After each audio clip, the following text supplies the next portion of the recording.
Hello, Joshua, and welcome to Experience Share. It's a Pokemon podcast starring me, Rayquaza. Rayquaza? I don't know. You never really take advantage of the Ner. I guess you can. It was tough. It was a tough one this week. I wanted to do the big legendaries we faced off against. Yeah. So I had to figure out how to... And the next name, I'm joined by my co-host, Deoxys. Deoxys? That felt... Deoxys? Yeah. I don't know. Deoxys? That felt better than Rayquaza, so I was like, okay, well, I gotta figure out how to make my name Rayquaza. Okay. Okay, Joshua Fjellstead. We play through every single Pokemon game, gym by gym, week by week. We're about done with this one. The end game of Oras. You notice my little life hack there? If you call it Oras, you never have to remember what the modifiers before Ruby and Sapphire Little late in the game to figure out that life hack, but better late than never. Chasing waterfalls, as you said. Did you just say that? No, but we are. Yes, we've received the waterfall HM. Actually, we got it ages ago. It's a prereq of Evergrande City. Yeah, but we didn't get to do anything with it other than ascend into Evergrande so far. So yeah, this week, all that we did was get a hell of a lot of use out of that HM and a hell of a lot of use out of the Eon Flute. Yeah, kind of, I don't know. I think Ruby and Sapphire were the first games. No, I was about to say, I always say this. Ruby and Sapphire were the first games to have really robust endgames, but that's not true because they put all of Kanto into Gen 2. Even if it was a shell of its former self, it still feels like that is maybe the most robust. This had so much promise, though, Joshua. They teased us last week. It has its own subtitle, Delta episode. They're like, congratulations on beating the game, but now you have to beat the Delta episode. It's got a title card that fades in elegantly. My hopes are sky high, Joshua, headed into this week. Oh, me too. I never played this when I played Omega Ruby this first time. Yeah. I just didn't even bother. And, maybe I never should have. How do you want to tackle the Delta episode? Because it's quite a journey, and it's not a very how do I put this delicately, fun experience. No, I think the text I sent you at like 11 p.m. last night or like Monday was the Delta episode is so miserable. LOL. Yeah, you're just kind of shuttling back and forth between like Moss Deep and Rustboro. Yeah. And like Little Root.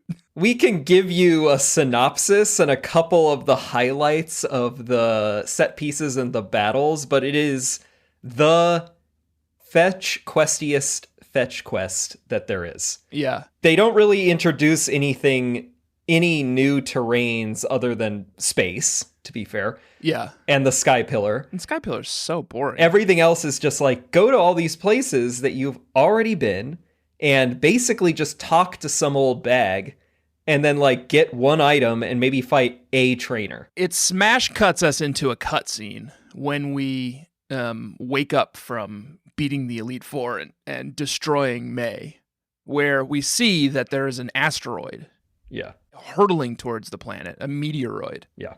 I think it's called a meteoroid when it's going to hit the planet. Yeah, I think they were calling it a meteoroid. I think that's right. I think it's an asteroid if it's in space and a meteoroid if it's on track to hit or has hit Earth. Meteoroid. Oh, that's the difference. I think that's the difference, yeah. Oh, all right. And we're introduced to some idiot called Professor Cosmo, who's like a madman. He's just like...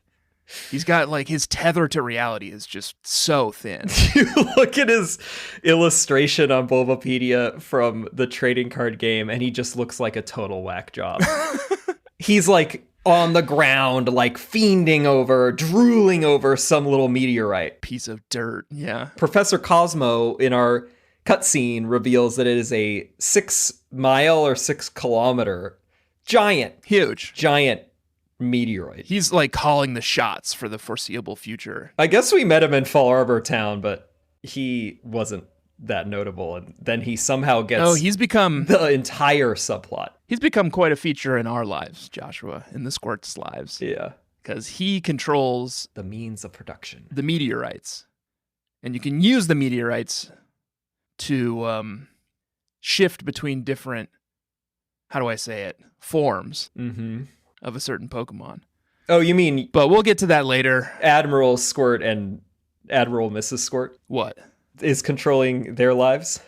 Dr. Cosmo? Well, he's controlling our lives, yours and mine, because he's responsible for this whole Delta episode. He's the one who spots this meteorite hurtling toward meteoroid. Yeah.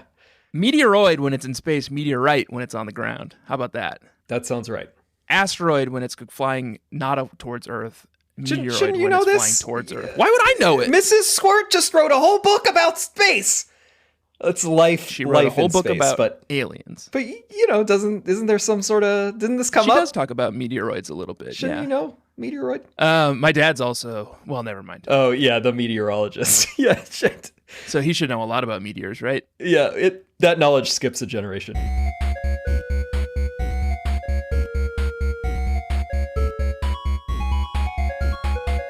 You come to after the Elite Four, and you overhear a conversation back in your house in Papa Cultura's homestay. Yeah.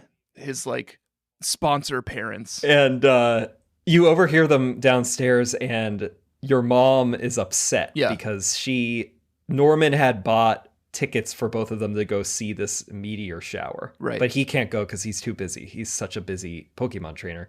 They give you the tickets as a reward for becoming the champion. You decide to bring May, because apparently she's your girlfriend now. They very heavily suggest that she's your girlfriend now. You have a beautiful, pretty romantic date at the Moss Deep Space Center at one point. Yeah. At the end of the Delta episode. The final scene is just fade to black as they presumably are about to, make it happen. I hope not. Mr. Squirt's a married man. Yeah, I don't know how you explain this, Mrs. Squirt. God, it'd be like Ned.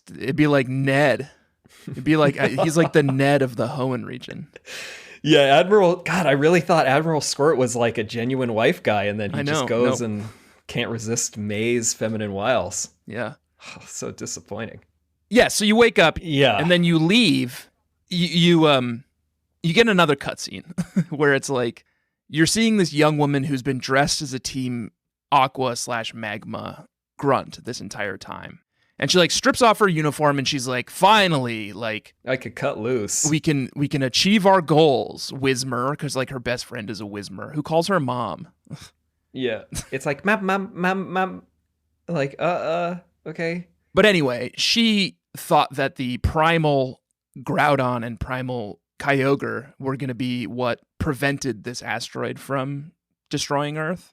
Right. But now that I've prevented the Primal Legendaries, Mr. Squirt, Admiral Squirt has prevented them from achieving their goals. She's got to figure something else out. So cut to us, holder of the Keystone, which makes the Mega Bracelet work. Very complicated stuff here, people. Yeah. That's what she wants. She's going around trying to collect Keystones. And I've got one. Anyone who has Mega Evolutions Wally's has a got one. Yeah. Maxie or Archie's got one. Archie, yeah. She's trying to swipe all of them. And then your character walks out of his house, and you get a super call. The buzz nav that just goes straight to your brain? Is that it? Yeah, I guess. Steven gets on, and he's like, hey, this is actually a feature that's built into all Devon phones, buzz navs, where it's I can just talk to you whenever I want. And it's that doesn't have to be a feature. You can just call me. It literally has happened 10 times in this game. I'll walk out of a building, and suddenly Professor Birch will just pop up in front of me and be like, hey, just do that. You don't have to make up a new feature for your phone. Right. We got cell phones at this point. Yeah. It's 2016, for Christ's sake. You're essentially through some convoluted, heard it through the grapevine, overhearing people, you end up at Wally's house because Matt is there. Remember Matt? Aqua admin Matt? Yeah, Courtney for me. Yeah, you have Matt. That's right. He's there to steal Wally's Keystone because I think Team Aqua/Magma are also trying to collect Keystones for some reason. For some other nefarious plot. Yeah, they were trying to start over where now at least in my game, Courtney's now giving it a shot. She's well, Maxie's old hat. I'm the new hat. So that's my game. It's Matt, but Matt's a madman because Matt's whole thing is let the asteroid hit the Earth. Yeah. It's what, man? If we can't turn it all into Earth or we can't turn it all into ocean, just blow it all up. Yeah. So the hunt is on for Keystones. It's Team Aqua Magma versus this weird woman who I will reveal now is named Zinnia. Yeah. And she's a major player in the end game here in the Delta episode. She's the main character. Can I do a trainer danger about her? Yeah, I got some comments.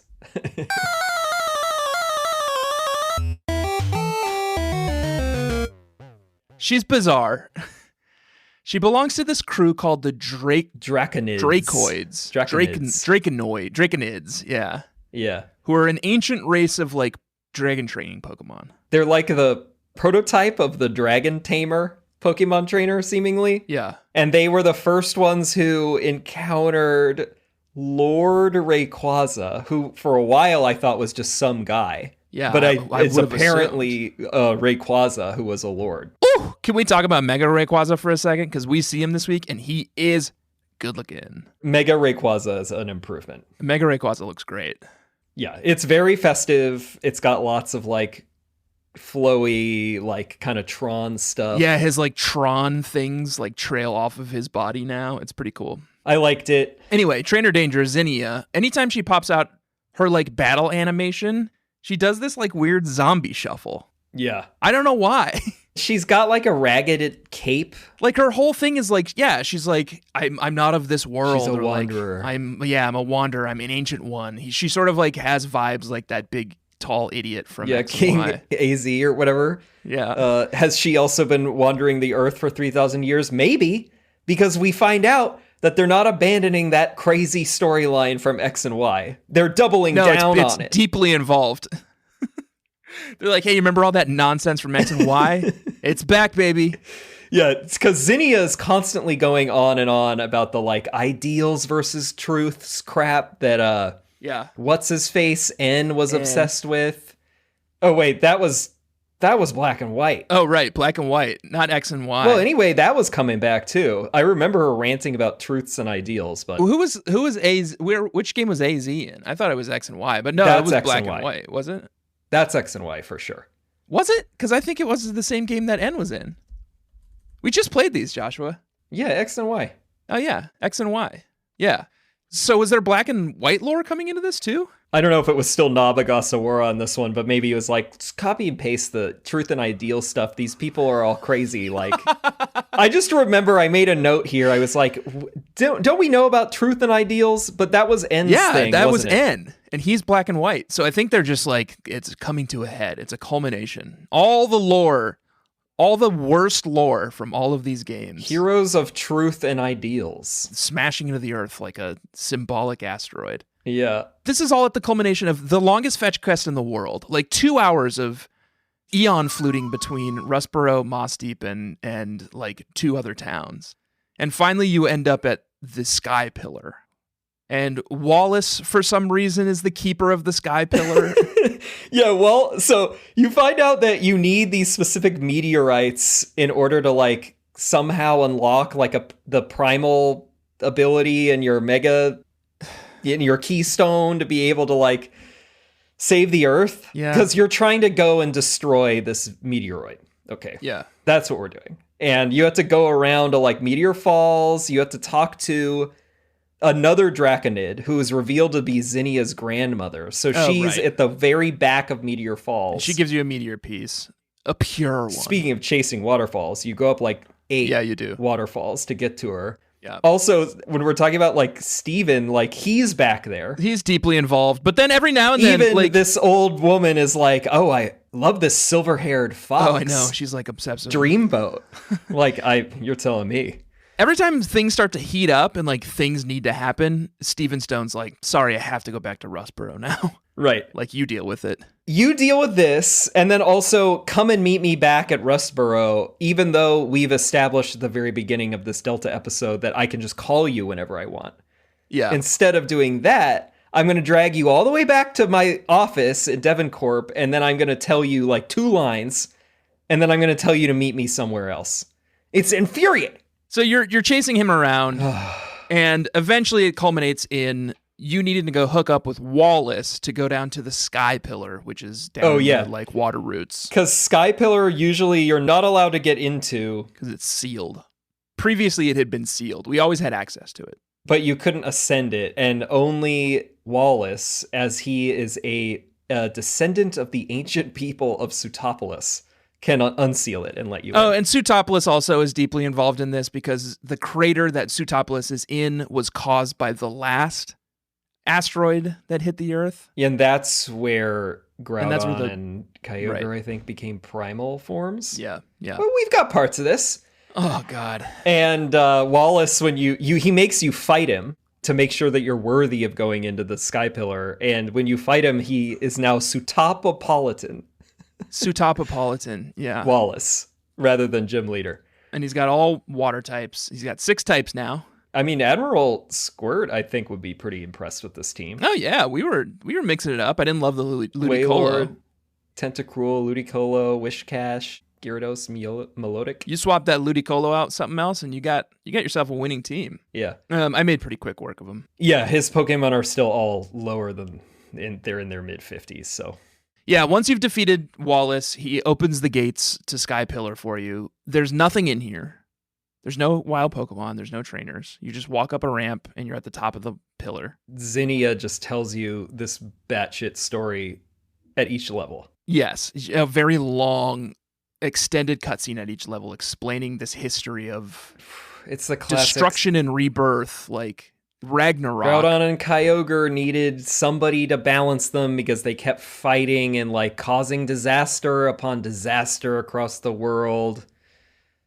And then an asteroid comes every now and then too, and then it's Lord Rayquaza's the answer. Lord Rayquaza is the one who brings balance to them, and that's what we're here to do. That's what Sky Pillar is here for. It's here to summon Lord Rayquaza. So we do. Well, we don't. Zinnia does. Yeah, because she's the Draconid. But she doesn't have what it takes. She doesn't have the chops to run a Mega Rayquaza. She keeps hitting the button on her keystone bracelet, and it's just like, boop, boop, boop, boop. And then she's like, oh, I guess for some reason you have to do it. We're the Neo here. Yeah, and then they literally steal my joke because you feed the Mega Stone to Rayquaza. Yeah, he laps it up. And he turns into Mega Rayquaza, and he looks fantastic. Just dynamite. Yeah. Oh, I also wanted to say the Sky Pillar track. I was like listening to this part because I was like, oh, it's the finale. I gotta have the music back on. Yeah. Really good. Yeah. It's a banger.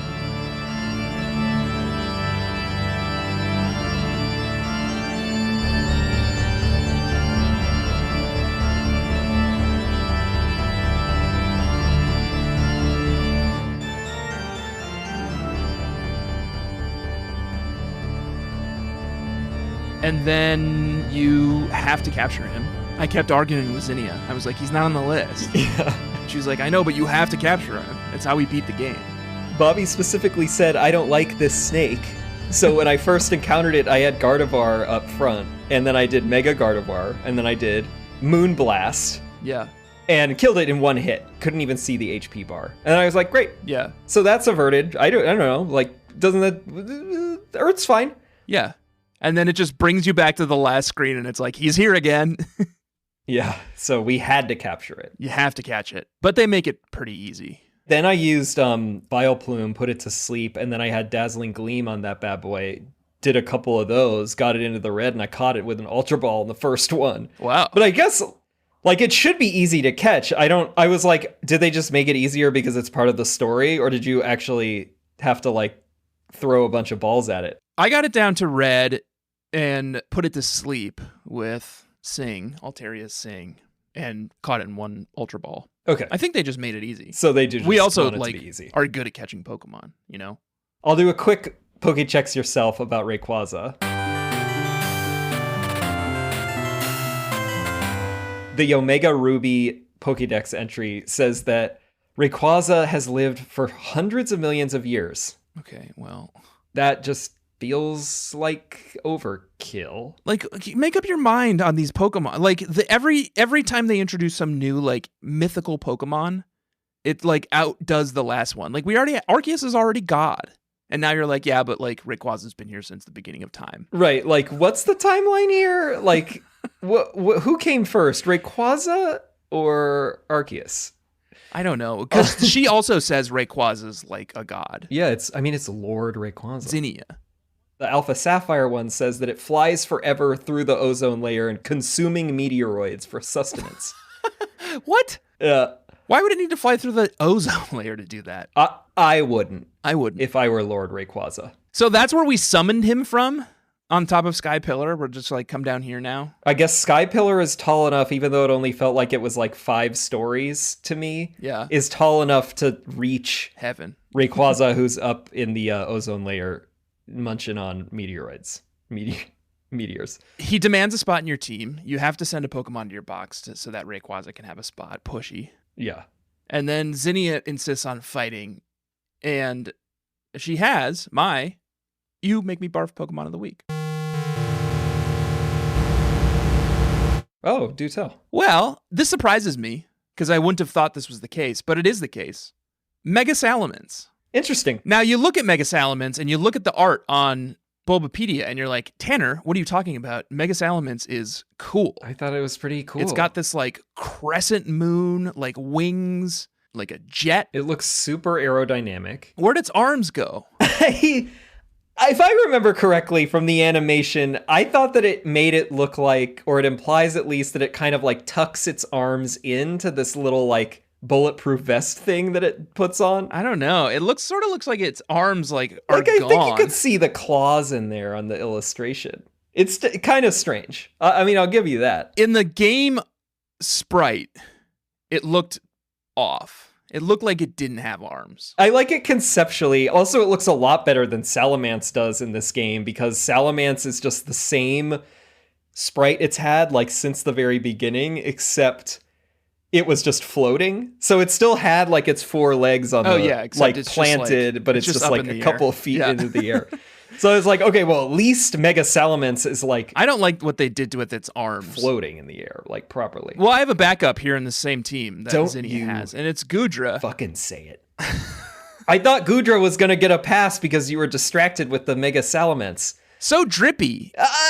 In this modern age, in this modern game. We all like Goodra except you. So gloopy. So drippy. Wasn't it like 75% of bug catchers in the poll said that Goodra was a sweetie? Yeah. You're very wrong on this. You're all going to be on the wrong side of history. It's so gross. It's goopy. It drips goo. It like creates little puddles of snot underneath its believes sprite. In itself. Like it's not trying to be gloopy and drippy and get slime all over people. Otherwise, a pretty rad. That's just how it is. That's how it was made. Pretty rad team. It's a cool team. Tyrantrum, Noivern, Altaria, Noivern. I still got to figure out how to run a Noivern. I think those things look cool as hell. Yeah, I really want one of those. But yeah, and then the Delta episode's over. Oh, what? Oh, no, sorry, it's not. No. There's a whole other set piece, which is now you have Mega Rayquaza. You put on your Aqua suit, which apparently is rated for space travel. Yeah. And hop on the back of Mega Rayquaza. In my case, it was the magma suit. So when I was thinking of it, I was like, this is like wearing the Goron tunic, like into space. It's like all that this was proved is that it could like withstand thousands of degrees. Yeah. But what, I'm suddenly taking this thing into space? Mine was just for breathing underwater. Well, I guess space is cold. That feels a little bit better. You're not up there long, though, because you rocket up to space on the back of Mega Rayquaza. You find the asteroid. It turns out it's a giant floating, like, triangle monolith. Yeah. And out from behind it come a bunch of squiggly arms. It looks pretty cool. It's a cool, like, sequence. Yeah. And then out from behind the big triangle pops Deoxys. And then you fight it with Mega Rayquaza. And then you catch it because it's on Mrs. Squirt's list. I don't know that I had Deoxys rated, although I like that it was on her list. Yeah. I caught it just because I was going by the unwritten rule that it's like... You got to catch the legendaries. I might need this for whatever reason. I had the Master Ball. I hadn't used it yet, so I just caught it. Kind of a pain to catch, honestly. One of my harder catches. Yeah, it's level 80. I didn't have the Master Ball. Oh, that's scary. I would not want to deal with and this. It knows recover, so even if you do get it down to red, it just heals itself. It took some doing. A lot of sings. And sing is so inaccurate too. I know, it sucks. It misses like constantly. But Altaria also knows roost, so I can like sit and sling swings, and even if they miss and I could take a lot of hits, I can just then roost and recover. Oh, also, Rayquaza bursts the meteoroid in half, and it's really cool. Oh, yeah. Yeah, it looks cool. I don't know how you would rank Delta Episode in terms of Deep Impact versus Armageddon. Meteor-based movies. Yeah.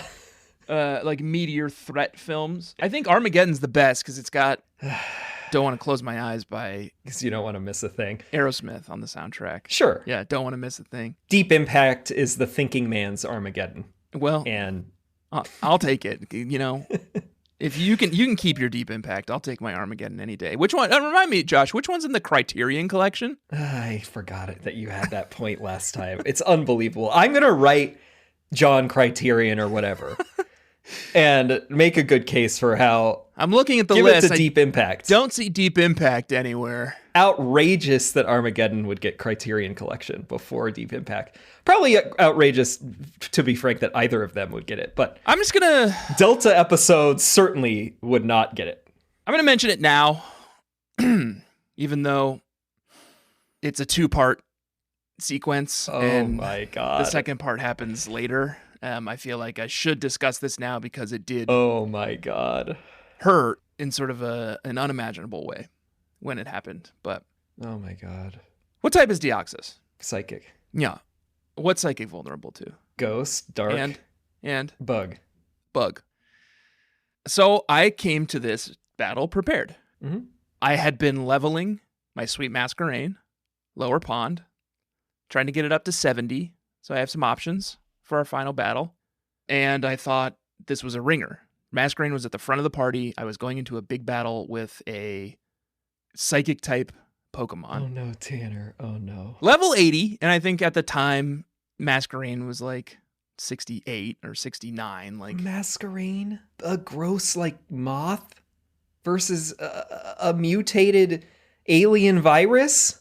Is that what it is? Yeah, I read on Bulbapedia that Deoxys is some sort of alien-like virus that somehow over the years like mutated to become sentient and highly intelligent. That's fucking cool. So anyway, she knows this move called Quiver Dance. It's a great move. It makes me really strong and fast. Quiver Dance slaps. Yeah. Yeah.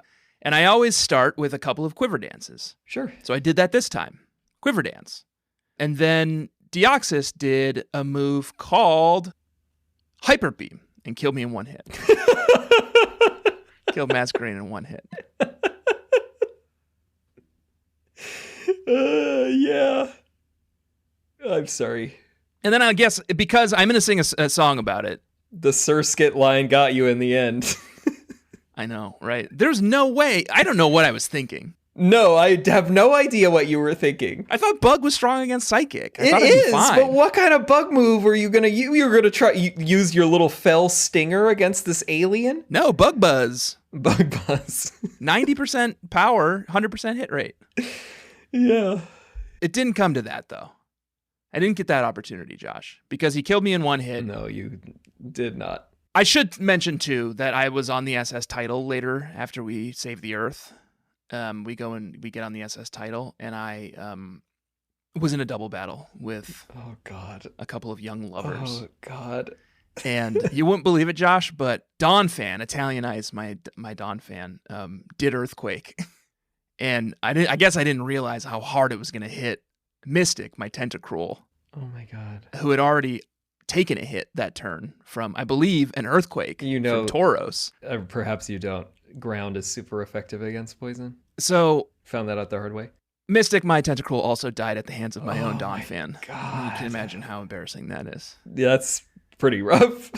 Which I have to just mention because it's part of the song. Should I sing it now? And you steered into the whole thing when I told you not to about not losing another Mon, because I didn't. I was humble. Would you like to hear my musical eulogy to these two beautiful Pokemon who have been on my team since the very beginning? I would like to hear it. You can. After this break. Nicely done. Nicely done.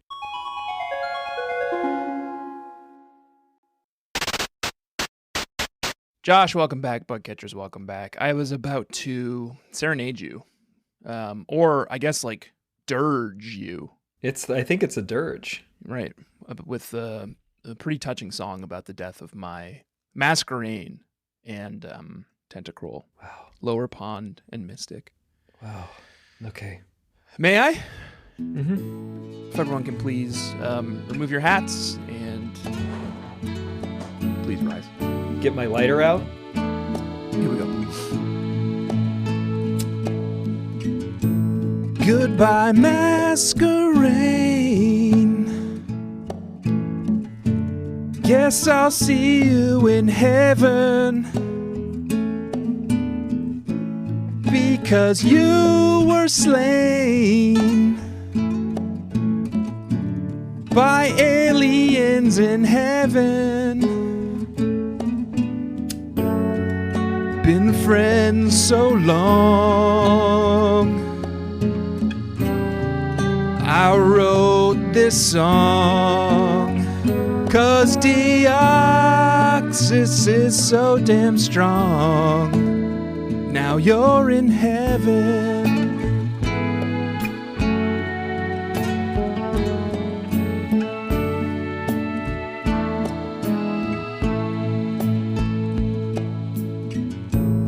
Not so fast, Don Fine. Don't send Mystic to heaven. Buried him inland. Tentacruel's up in heaven. He did a wave. You did earthquake. Never thought that he'd be slayed. Now he's in heaven.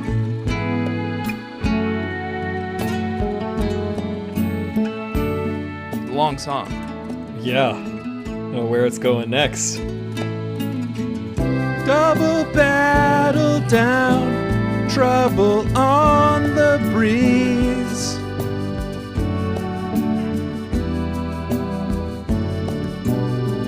Now I'm one sad squirt, have me begging please. Dioxys. Now it's kind of a long instrumental, and I do have one more verse after this. Okay. So I'll talk over it and just explain a few things about the song. Is that an original? When I said he did a wave, no, it's Eric Clapton's Tears in Heaven. And I have an interesting factoid about that too. Sorry, it's blasting. I can barely hear you. He wrote it about his son, who I think died very young as a child, as a baby, after falling out of a window. Whoa. So it's inappropriate for this show altogether. Now there's no more. At peace, I'm sure. 'Cause I know there'll be no more Pokémon in heaven. 'Cause it's the last episode, I can't lose anymore, right? Yeah. So, when I said he did a wave, you did earthquake, I was talking to Donphan, because prior to Donphan hitting Tentacruel with the earthquake, Tentacruel did hit him with a surf. This is mayhem. You certainly knew that was super effective. That could have killed Donphan too. It didn't, but the earthquake did kill Tentacruel. So yeah, that was Eric Clapton's Tears in Heaven. I think once you hear it, you'll really hear how beautiful of a rendition that was. Well, I'm touched. Even just the spoken word version that I got, I'm touched. Yeah. Beautiful tribute. Yeah, to Rested Petals. I didn't think it was going to happen. And I guess we'll get to this later too, but I've known for weeks. Have you? And I just had to sit on it. I just had to sit on this sorrow. I had to quietly mourn while still celebrating the masquerade and the Tentacruel I knew, the vibrancy of their life, you know? Yeah, who would have thought one of those double battles would get you again, even though it was you getting me you. doing it to me. Technically, yeah. Yeah. Well, rest in petals. You guys were great. I don't know how we can continue on. 'Cause I know there'll be no more Pokémon in heaven.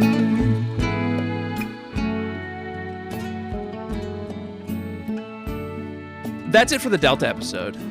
Yeah, they do a quick wrap up after all the slamming A and all the talking that we just did of like Courtney and Matt reconcile with Maxie and Archie, and they're like, you know what? Maybe I was going too far, and maybe we should just like not be an evil syndicate anymore. Yeah, they're still going to be a team. They're a team, but they're just like buds. It's like us. Steven and Wallace have like, I thought, kind of a sexually charged conversation. Oh, you thought it was sexual? What did they say? They're like, you know what? There's still much more that we need to like go out there and learn about, and I can't wait to experience it with you.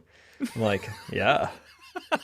Do we, will there be an episode about that as well? And this is also where we see the cutscene between your character and May. So it's like romance is in the air. The whole wrap-up of Delta episode is rather sexual. Yeah. And then you wake up once again in a cold sweat in your bed. You go downstairs. Dad and Mom are there.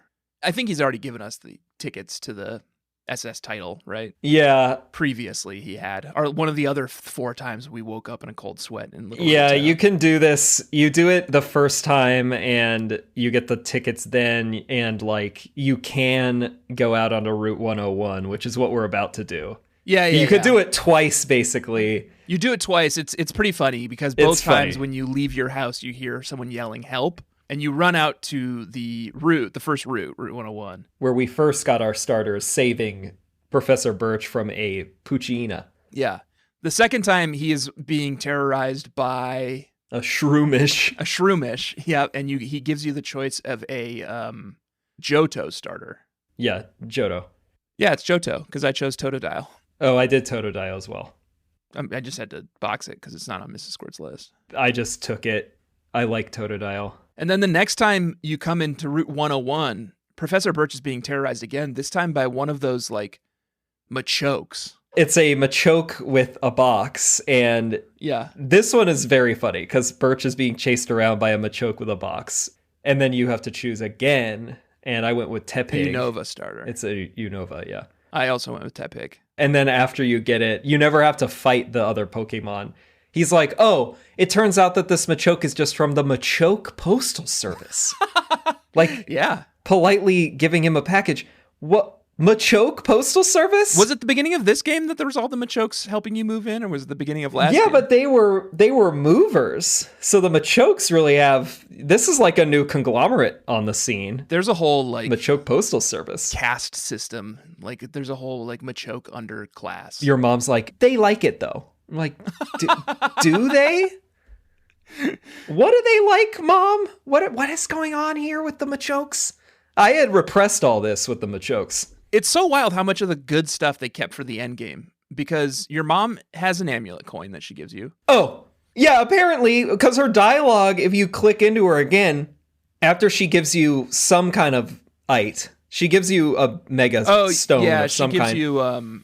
I don't remember which one it is. She gives you a Mega Stone. But if you click on her again, then she's like, oh, I heard that you defeated Dad. Like, here's an amulet coin. Yeah. So apparently, if we had gone back after Norman's gym, because I was thinking about that. I was like, usually I have like 800, if not like maxed out money by now. And I had 300,000. I was like, where the hell's that amulet coin? And then she had it the whole time. We were about to head to the SS Tidal, which is where the leftovers have been hiding this entire time. Yeah. So late to get leftovers. I didn't realize I was missing it until I got it. I was like, oh, right. I have been missing you. So yeah, we got the 2 starters, and now we're headed to the SS Tidal because we have 2 tickets, or we have a ticket. I don't know. This one's solo. We're not going with our girlfriend. Yeah, I don't know where she is. I don't own her.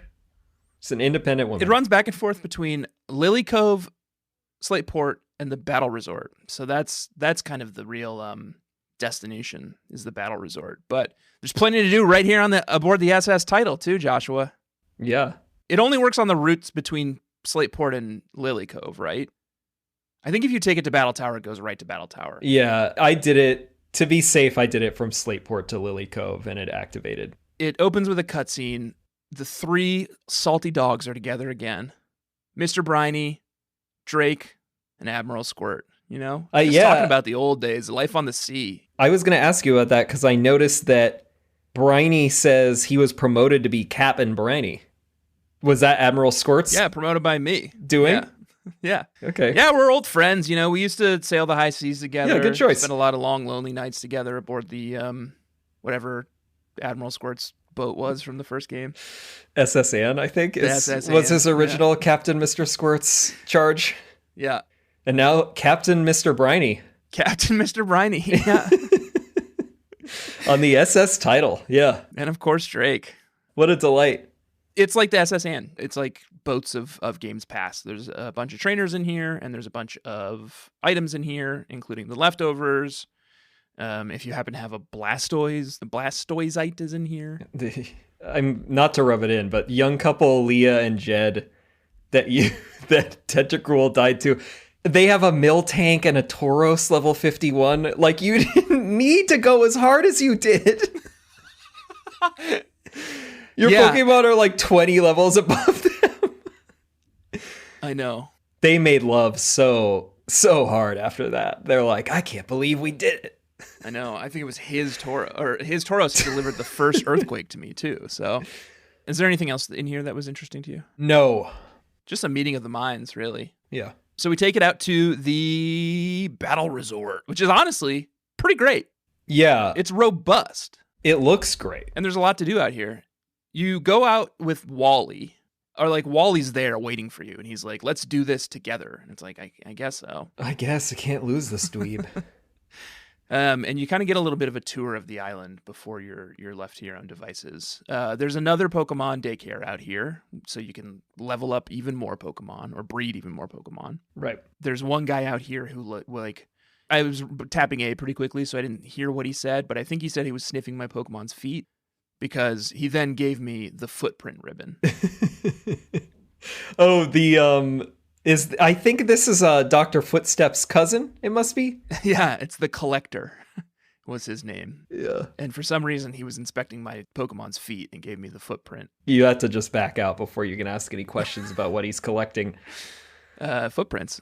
Mm-hmm. And then we see like the origin story of like Looker out here too. Is it the origin story? I was just he I don't know. They gave us the origin story of Mr. O last week. The timeline fits. Yeah, and Looker is first prominent, I guess, obviously, now that I think about it, in Gen 4. So yeah, this is his origin. You find him like washed up like a castaway on the beach. Yeah. Still looking very handsome. So good looking. Yeah. But he's like tattered and he's on the beach, and then like he's like, where am I? And then some woman like picks him up and like drags him back to her beach hut. Yeah, bungalow to make love to him, I guess. And you can see him later if you go visit the hut, and he's like, I feel like I can't remember who I am, but I feel like I'm here on some kind of duty. Because he's always like chasing that. He's always chasing some criminal. Yeah, but we don't know what he was looking for here. God, it's like the opening of a Bourne novel. Absolutely. Mysterious, handsome spy wakes up on the beach. A Looker is the Bourne of Pokemon. Yeah. That's his origin. Oh, yeah. I was just rewatching all of those, although we still have to do Bourne Legacy when Matt Damon comes back into it. I don't think I saw anything past Matt Damon not being in them. There's one where they bring in Jeremy Renner, and then it's actually, I thought it was better than it was received. And then they were like, okay, no. And then they bring Matt Damon back. We haven't gotten to that one yet, but great franchise in general. And then there are masters out here who each run like a different type of Pokemon. Mm-hmm. And I don't know. Yeah, that's it. There's the Battle Maison. The Battle Maison. Sorry, I forgot my French already.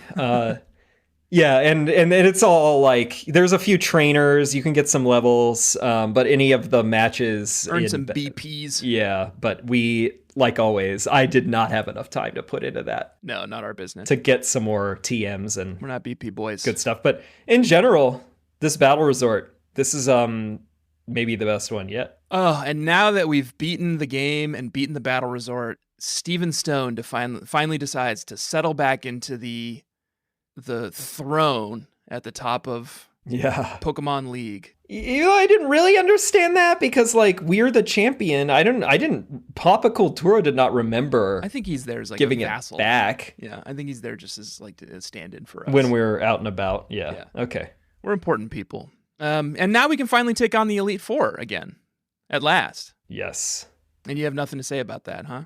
Well, yeah. I took them on at last. Yeah. If I recall correctly, someone on this podcast last week said that he or she, probably he, had run through the Elite Four, quote, several times. Yeah. Even though, having gone through this leg now, I don't think I could have gone up against the Elite Four immediately after having just gone up against the Elite Four.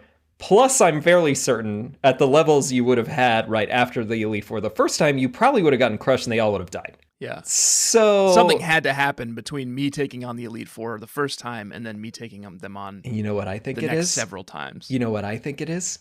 That something is someone being a mayor cheat. And I think it's a mayor cheat who's been caught red-handed, because there's no way that you could have fought the Elite Four already, like right after running the Elite Four, because now I know they insert the Delta episode in before you can fight them again. So I'm vindicated. Yeah. No obstruction. You obstructed. Yeah, I beat the Delta episode. You mayor cheated big time. This is like Secretary of Cheatsportation. I beat the Delta episode and replayed the Elite Four several What times the fuck? before last week. And then last week, you had the audacity to say all of your Pokemon were the level they were after you had already done the Elite Four again? Well, and I included 2 Pokemon on my team. Because they were all like 7 levels above mine? I included 2 Pokemon on my team who were already dead. I can't believe this! The fidelity of our show is shattered. Yeah, I You just have to throw out the results of these level checks. Your level checks, not mine. I guess in my defense, you were on a lot of vacations. So you just kept playing, but you couldn't just own up to it. And you're just trying to blame it on me and pass the buck. I'm blaming it on myself. Yes, I mayor cheated. Oh, I played ahead quite a bit this season. You heard it here, bug catchers. Well, at least in the last like 3 episodes. That's so much mayor cheating. I had to. You didn't have to. I've still pulled it off. I know. Even with all my vacations. But we did it. We're here at the Elite Four. They're incredibly hard. Much harder than they were last time. Yeah, these are like the best. They were very formidable. They all have a Mega Evolution now. Finally. Should have been like that in X and Y too. They all have 6 Pokemon. 6 different Pokemon. Yes. They all have access to the national decks. So they've got some more talent. And they're looking good. Yeah, these are like actual good teams. I got fooled once again by the Zoroark trick. Because Sydney has a Zoroark now. Yeah. Absol became a Zoroark as soon as I hit it. And I was like, God fucking damn it, I hate that thing. I still don't understand how it works. And I refuse to figure it out. However, both runs at the Elite Four and just kind of in general, like Gardevoir is just like MVP. Like just steamrolling so much shit. Oh, yeah. When it's in Mega form, its special attack is like 300 now. And it's fast. So I swapped it out to like keep things interesting, but like Sydney, for example, it's like Moonblast everyone. Like I had to use Elixir a couple of times to just like keep Moonblast up throughout all these battles. Yeah. But the teams were good. There were a couple of dicey moments. There were some real dicey moments for me, especially their fucking Mega Evolutions. As soon as their Mega Evolutions pop, like Mega Absol was mostly fine. Mega Sableye was mostly fine. Mega Sableye was very fine. And you know why? Why? Because it was Joshy's sweetie. There we go. Must have been, right?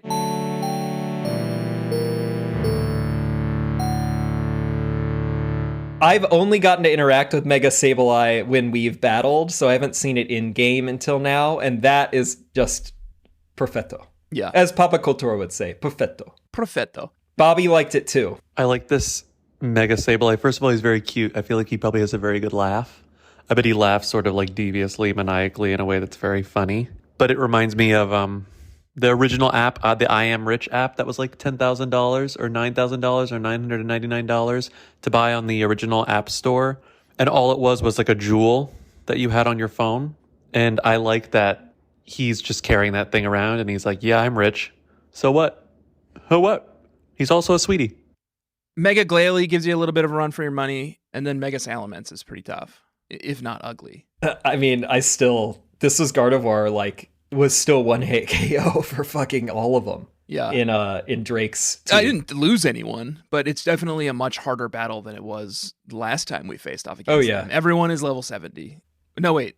They go up in levels. They're like between level 70 and level is 75. Steven's highest is 79. The Metagross, Mega Metagross is mega gross. Yeah. I hate that design. Well, it's just like big Metagross. Just like flips up on the only reason feet. I liked it was the nostalgia for that game Descent that we talked about, where it looks like one of the ships in it. Yeah. And Carbink was in there, which was kind of a delight on Steven's team. Yeah. So that's it. Yeah, tough battle. I was impressed by them, but pulled it off. Should we talk about our teams and then battle ourselves? Level check. So I lost Tentacruel and I lost Masquerain. Oh yeah. So I had to replace What's your final them with someone. What's your final kill count?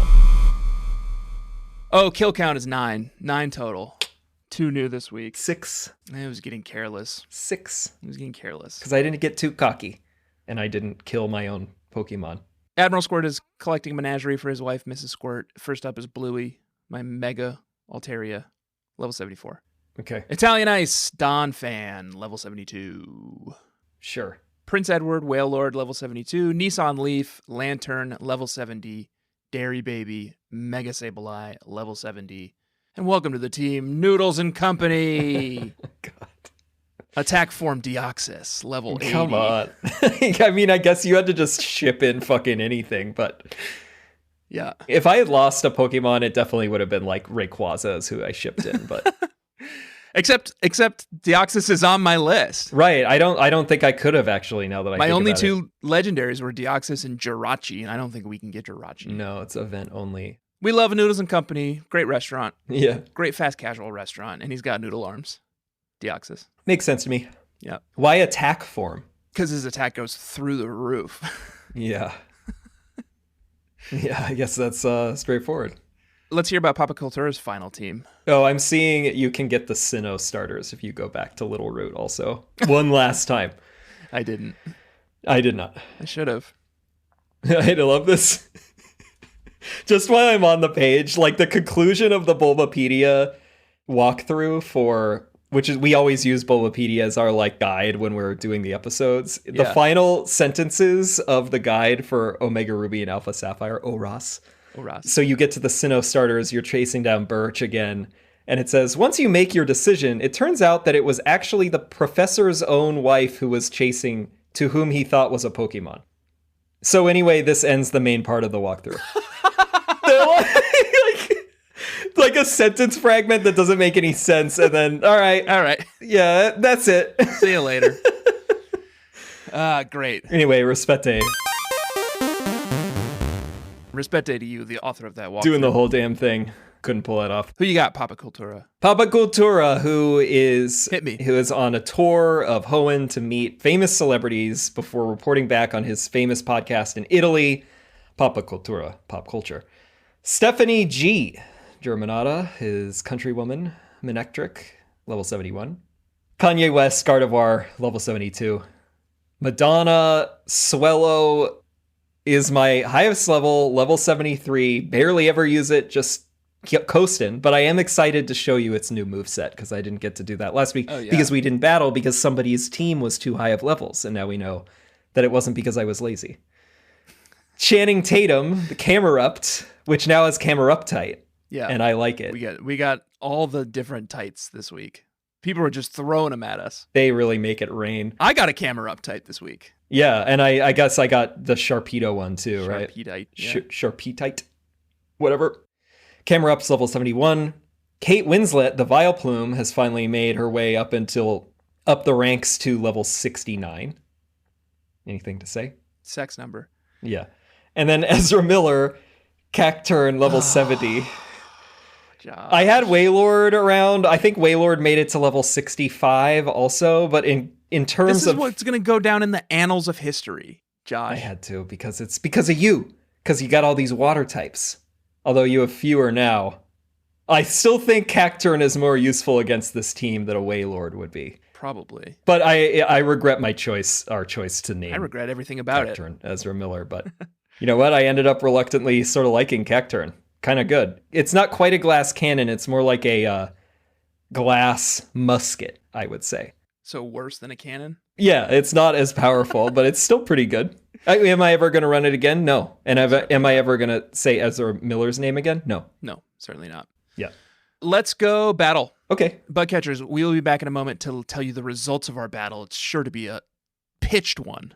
Oh, we're leveling everybody to level 70, right? Yeah. We're finally going to make it even though they are basically close other than you're level 80. But he came as level 80. I didn't level him to 80. All right. We'll be back in a moment. Final round.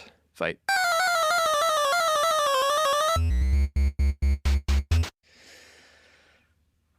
Bad Josh is back. Yeah. He finally got you in the end.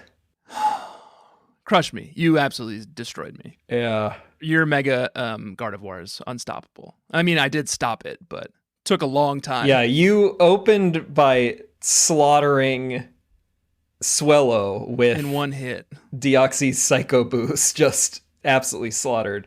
But I knew my only counter to Deoxys was Gardevoir, so I knew I had to just get it over with. And I came in on Mega Evolved, and then I just Shadow Balled you. Yeah. And then tough to get Gardevoir out of there. I mean, you tore through like 3 guys. Sableye with Shadow Ball also. Lantern. No, I didn't kill Lantern. No, it was You tried using Lantern against Gardevoir. It was Wailord with the Signal Beam, but it wasn't enough to deal with it. Wailord finally killed your Gardevoir with Heavy Slam. Yeah, I almost killed it because I put Thunderbolt onto Gardevoir to deal with your team specifically, although it's mostly not water anymore. Admiral Squirt has sort of diversified his assets. And then you continued to tear through my team until you got to Lantern, and then your Manectric just kept making my Lantern healthier. Yeah, because you had whatever it's called, Volt Absorb. Volt Absorb, and yeah. I stupidly, although I thought it would still let me swap out, but I used Volt Switch with Manectric, and then that also buffed you, and then I didn't leave, and I was like, oh, I had to just swap. And then it didn't let you swap out. And then I did. I really wanted this to happen, except I wasn't actually sure I was going to win, but I brought in Vileplume, and I made sure to end with Petal Dance and pull off Rest in Petals, Tanner. Yeah. Rest in Petals, Admiral Squirt. Yeah, good fight. Do you want a rematch, or you feel... No, let's call it. I got nothing against that Mega Gardevoir. Kanye West, the Gardevoir, was a monster. Yeah, that thing is a beast. You might say. I think only my second win. Definitely my poorest performance in this whole season, but I am glad to go out on a high note. Yeah, and I'm happy to... That's it for me. Happy to be a gracious loser. You know? For once this season, am I right? That's it. Joshua, that's it. That's the leg. That's the game. That's the season. We're out of here. Arrivederci. Arrivederci. And whatever sailors say. Ahoy. We are going to be back next week. Yes. For a brief interstitial episode, finishing up our journey into the real region, the region of Brooklyn, New York, and Central Connecticut.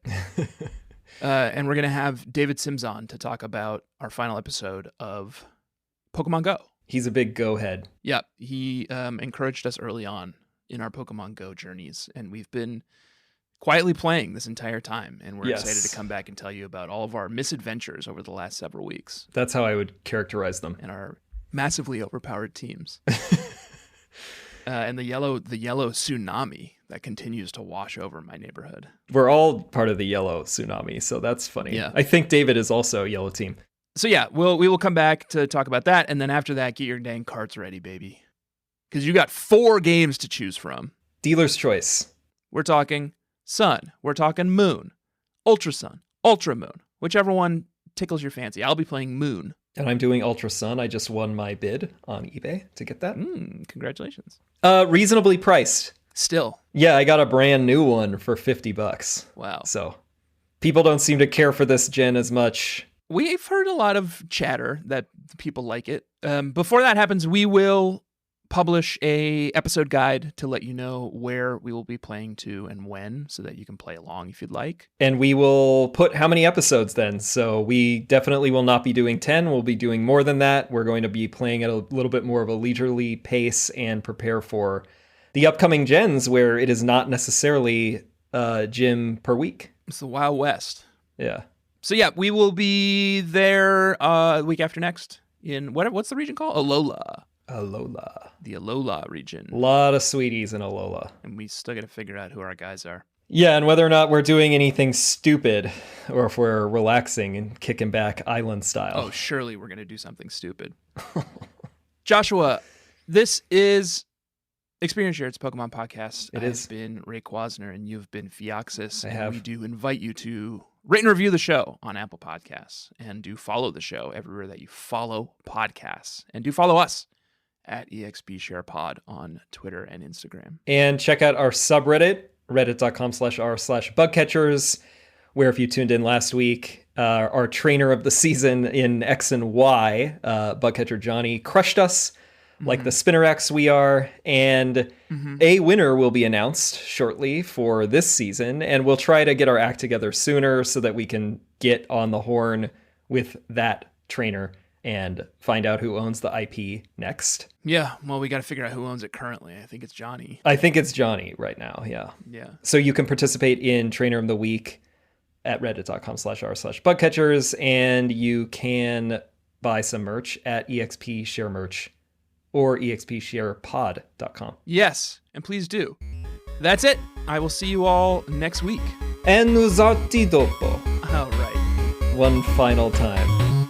Smell you later.